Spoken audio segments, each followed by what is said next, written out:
দিয়েছে তার কোনো ইয়াত্তা নেই, কিন্তু আজকে টাকা নেই, পয়সা নেই, এমন ভাবে তারা লোপাট করেছে, লুট করেছে।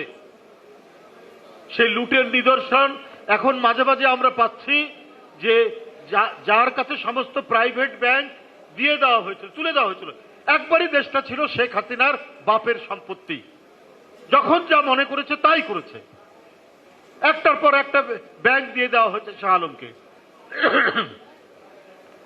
সেই শাহ আলম এখন দিল্লিতে শেখ হাসিনার কাছে পৌঁছে দেওয়ার জন্য ২৫০০ কোটি টাকা দিচ্ছেন, যে সেইখান থেকে তিনি বাংলাদেশের মধ্যে কিছু করবেন, কিছু ঘটাবেন, এই কাজ তিনি করবেন, এবং প্রতিশ্রুতি দিয়েছেন আরো ২০০০ কোটি টাকা দেবেন।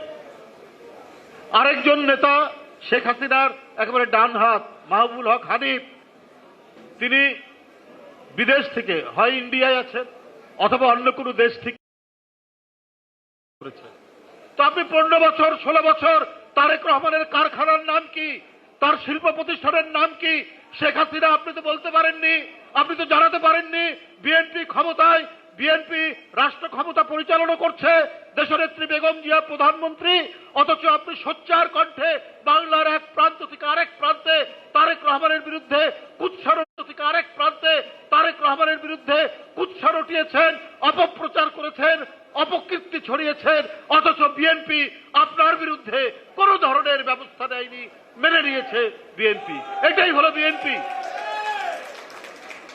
আর হাসিনার বিরুদ্ধে দূরে থাক, তার বাপের বিরুদ্ধে আর তার বেটার বিরুদ্ধে কেউ কিছু বললে তার নিস্তার নাই। হয় সে গুম হয়ে যেত, খুন হয়ে যেত নদীর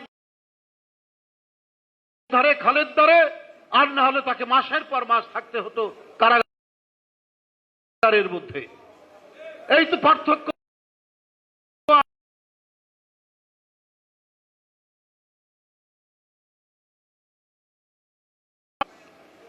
বন্ধুরা আমার, আমি দেখছিলাম জাতীয় পার্টি